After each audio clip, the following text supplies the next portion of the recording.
आज से हम लोग शुरू करने जा रहे हैं हमारे इस चैप्टर का एक और बिल्कुल नया टॉपिक, पेस्ट्रोलिज्म इन अफ्रीका।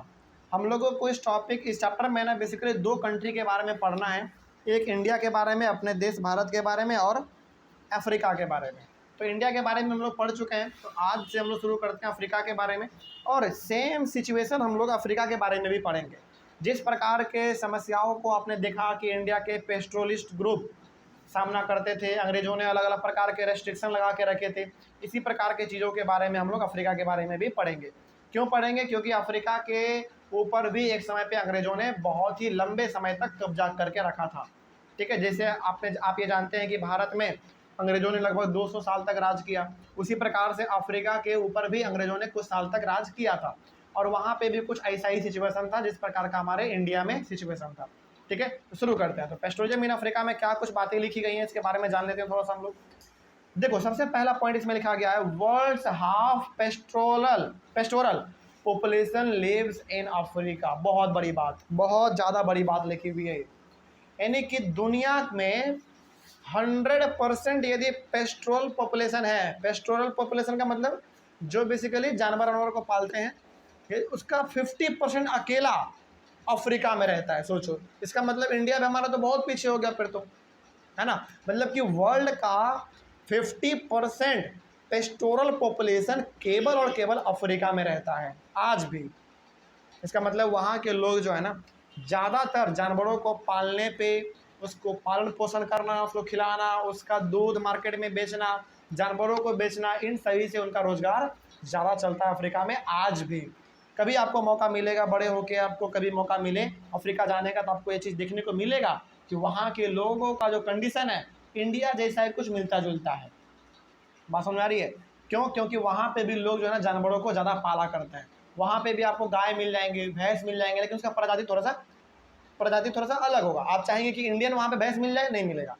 क्यों नहीं मिलेगा? कंट्री अलग है, वेशभूषा वहाँ का अलग है, कल्चर अलग है, इन्वायरमेंट, क्लाइमेट सब वहाँ का अलग है। तो सब चीज़ आपको थोड़ा बहुत इंडिया जैसा मिल जाएगा, लेकिन थोड़ा सा प्रजाति उसका दिखने में थोड़ा सा अलग लगेगा। तो दुनिया का आधा पेस्टोरल पॉपुलेशन हमारा मात्र अफ्रीका में रहता है। ये बहुत बड़ी बात है हमारे लिए। आगे बढ़ते हैं। Even today over 22 million African depend on some form of pastoral activity for their livelihood. आज भी अफ्रीका में बात करें हम लोग तो 22 मिलियन अफ्रीकन हैं जो कि पेस्टोरल एक्टिविटी में शामिल है। मतलब कि जानवरों को पालना, उसका देखभाल करना, उसका दूध निकाल के मार्केट में बेचना। और अफ्रीका का पॉपुलेशन वैसे भी बहुत कम है, मतलब जितना आप कह सकते हैं कि इंडिया में 4-5 स्टेट का पॉपुलेशन मिला के इतना पॉपुलेशन लगभग अफ्रीका का टोटल है। सोचो, मतलब कि आप जो है ना केवल उत्तर प्रदेश, बिहार, झारखंड, उड़ीसा, ऐसे 4-5 आप राज्य ले लो इंडिया का, इतना पॉपुलेशन बस मात्र हमारा अफ्रीका का है। इतना ही है बस, इतना, इससे ज़्यादा नहीं है। तो पॉपुलेशन अफ्रीका का बहुत ही कम है, और उसमें से 22 मिलियन पॉपुलेशन अफ्रीका का आज भी पेस्टोरल एक्टिविटी से जुड़ा हुआ है। मतलब कि गाय भैंस, बेसिकली जानवरों से रिलेटेड उनका एक्टिविटी जुड़ा हुआ है। कोई जानवरों को चरा रहा है, कोई मार्केट में जानवरों को बेच रहा है, कोई इसका दूध निकाल के बेच रहा है, कोई इसका मीट बना के बेच रहा है। इस तरीके का वहाँ का लोग इस तरीके की एक्टिविटी में इन्वॉल्व है। उसके बाद दे इंक्लूड कम्युनिटीज लाइक, देखो ये बहुत ही इंपॉर्टेंट है, Bedouins, Berbers, Maasai, Somali, Boran and Turkana. ये अलग अलग प्रकार के कम्युनिटी हैं अफ्रीका में पाए जाने वाले, जो कि बेसिकली पेस्टोरल एक्टिविटी में शामिल है। मतलब कि ये जितने भी कम्युनिटी आपने देखे हैं, सब के सब पेस्टोरल एक्टिविटी में शामिल है। मतलब कि थोड़ा बहुत जानवरों से इनका ताल्लुक ज़्यादा रहता है। ठीक है, आगे। They rear cattle, camels, goats, sheeps and donkeys. तो इन प्रकार के जानवरों को, अच्छा कैटल में ना आप लोग क्या समझते हैं? कैटल में बेसिकली हमारे गाय भी आते हैं, भैंस भी उसी में आ जाता है। उसी प्रकार से हमारा कैमल हो गया, गॉट हो गया, सीप हो गया, डंकी हो गया।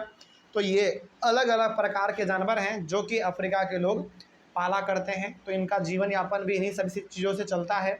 ठीक है, उसके बाद फिर they earn through selling milk, meat, animal skin and wool. तो बेसिकली उन लोगों का जो पैसा आता है वो कहाँ से आता है? जानवरों का दूध बेच के मार्केट में, मीट बेच के, एनिमल का स्किन बेच के, और एनिमल का ऊल, बेच के इनका जीवन यापन पूरी तरीके से चलता है। तो एक मोटे मोटे लाइन में आप ये कह सकते हैं कि इनका जो जीवन यापन है वो कम्प्लीटली किसके ऊपर डिपेंड है, जानवरों के ऊपर डिपेंड है, ठीक है ना। आगे, some earn through trade and transport, लेकिन कुछ लोग ऐसे भी हैं जो कि ट्रेड करके और ट्रांसपोर्ट करके भी पैसा कमा रहे हैं, लेकिन ज़्यादातर लोग जो है ना वो पेट्रोल एक्टिविटी में ही शामिल है। तो कुछ लोग जो है मात्र ट्रेड और ट्रांसपोर्ट में लगे हुए हैं।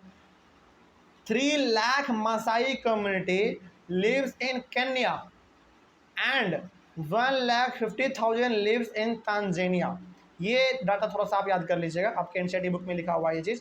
मतलब कि अफ्रीका में 3 लाख मसाई लोग कहाँ पे रहते हैं, केन्या में रहते हैं। कहाँ केन्या है, अफ्रीका में है।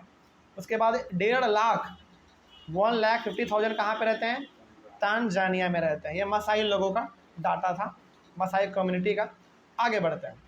उसके बाद like India the life of African pastoralist has also change dramatically over the colonial period. तो जिस तरीके से आपने इंडिया में पढ़ा, इंडिया वाले केस में, कि जब तक अंग्रेज़ों का कंट्रोल हमारे इंडिया में रहा तब तक उन लोगों ने हमारे पेस्टोरल ग्रुप के लोगों को दबा के रखा, उनको किसी प्रकार का अधिकार नहीं दिया, जिसके वजह से उनके जानवर लाखों लाखों की संख्या में मारे गए, है ना। इसी प्रकार का सिमिलर सिचुएशन आपको अफ्रीका में भी देखने को मिलेगा, यानी कि अफ्रीकन पेस्टोरलिस्ट के साथ भी इसी प्रकार का सिमिलर सिचुएशन देखने को मिलेगा, इसी प्रकार का सिमिलर केस आपको देखने को मिलेगा।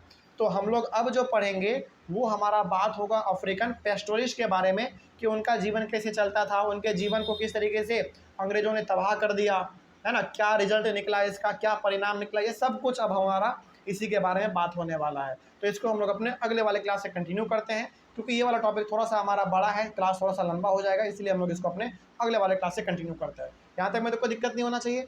चलिए, तो हम लोगों का अपना अगला जो टॉपिक होगा वो होगा where have the grazing lands gone, ठीक है ना। ये हमारा टॉपिक होगा। और ये किसके बारे में बात कर रहे होंगे हम लोग, इंडिया या अफ्रीका, अफ्रीका के बारे में। तो मिलते हैं हम लोग अपने अगले वाले क्लास में। Thank you very much and have a nice day.